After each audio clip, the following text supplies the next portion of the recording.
안녕하세요. 반갑습니다. 말씀을 사모하는 여러분, 오늘도 말씀과 더불어 동행하면서 말씀이 주시는 은혜와 말씀이 주시는 능력을 받아서 그 능력에 이끌려 살아가는 오늘 하루가 되기를 바랍니다. 오늘은 창세기 16장과 17장의 말씀을 함께 묵상하게 될 것입니다. 17장에는 그 유명한 아브라함이 하갈이라고 하는 애굽 여인을 통해서 아기를 갖는 얘기가 나오고 17장에는 전능하신 하나님께서 그에게 나타나시는 말씀이 나옵니다. 그렇습니다. 아브라함이라고 하는 사람이 그 부인 사례의 얘기를 듣지요. 하나님께서 당신의 씨를 통해서 자식 주신다고 했는데 아무래도 나는 아니다. 그러니까 내 몸종 여종을 통해서 아기를 가져도 내 아기다. 이렇게 얘기를 합니다.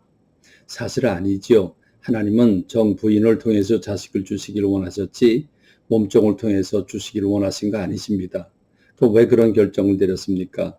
인간적인 생각을 한 거지요. 아무리 생각해도 이제 나이가 차서 이제 그는 점점 늙어가는 나이였기 때문에 그 나이가 될 때까지 자식이 없다는 것은 자기는 자식을 못 낳는 여인이라고 하는 고정관념을 가지게 됩니다. 결국 그 이성적인 생각이 몸종을 받아들이게 되는 사건으로 나타나게 된 겁니다. 이 사건을 통해서 믿음으로 응답하고 반응한다는 것, 믿음으로 응답하고 행함으로 그 믿음을 입증한다는 것, 이게 참 힘들다 하는 사실을, 쉽지 않다는 사실을 발견하게 됩니다. 그때 사례는 이렇게 얘기를 하죠. 혹시 그로 말미암아 주님이 자식을 주실지 누가 알겠느냐. 혹시 혹 그가 그로 말미암아 그랬습니다. 이 혹시라고 하는 우리가 이 세상을 살아가다가 보면 혹시 그게 또 하나님이 일하실지 누가 알겠냐?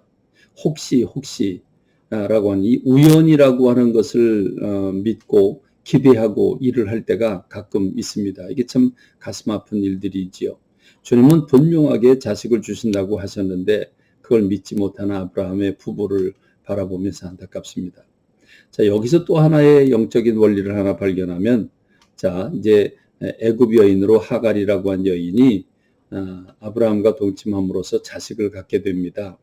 그래서 그 아들을 낳고 아들의 이름을 이스마엘이라고 붙였는데, 이 이스마엘이라고 하는 사람을 통해서 참 아랍인들이 형성하게 되고 이슬람이 만들어지게 되고, 그 이슬람은 아브라함과 그 이상의 모든 성경적인 걸 다 믿지만 이삭을 거절하죠.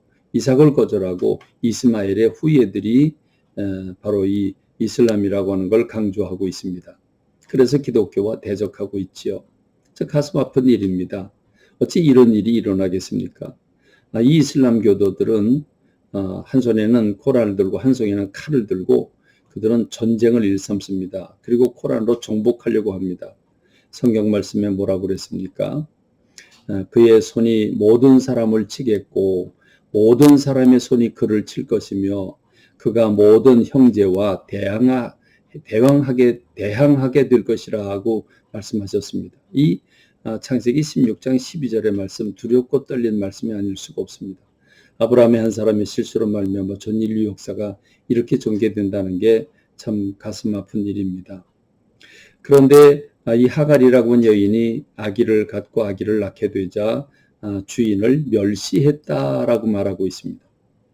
낮은 자리에 있을 땐 납죽 엎드려 있다가 자기가 뭔가 유리한 고지에 올라가게 되면 교만해서 이런 주인을 멸시하게 되는 일들이 일어나게 되죠. 그래서 내쫓김을 당하는 그런 수모를 겪기도 합니다.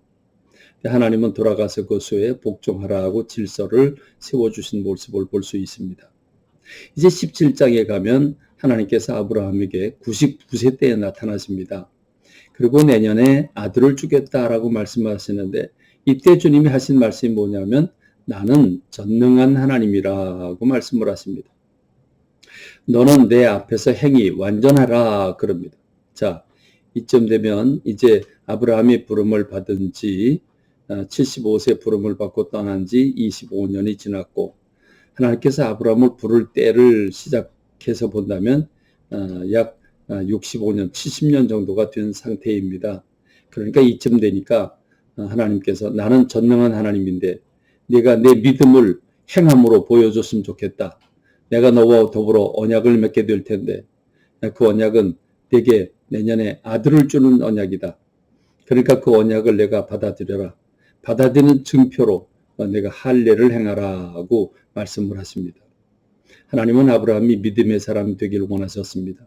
믿음의 증표를 내기를 원하셨습니다.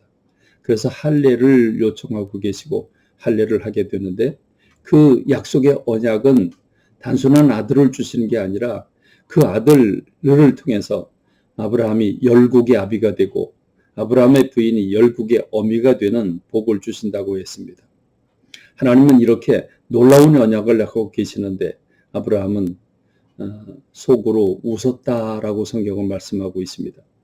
속으로 웃으면서 하나님 앞에 이렇게 얘기를 하죠. 이스마엘이나 살기를 원합니다. 라고 얘기를 합니다. 하나님은 내가 이스마엘도 복을 주고 책임지겠지만 그러나 이삭을 통해서 내년 이맘때 아기를 낳고 있을 것이라 그 말씀을 해 주십니다.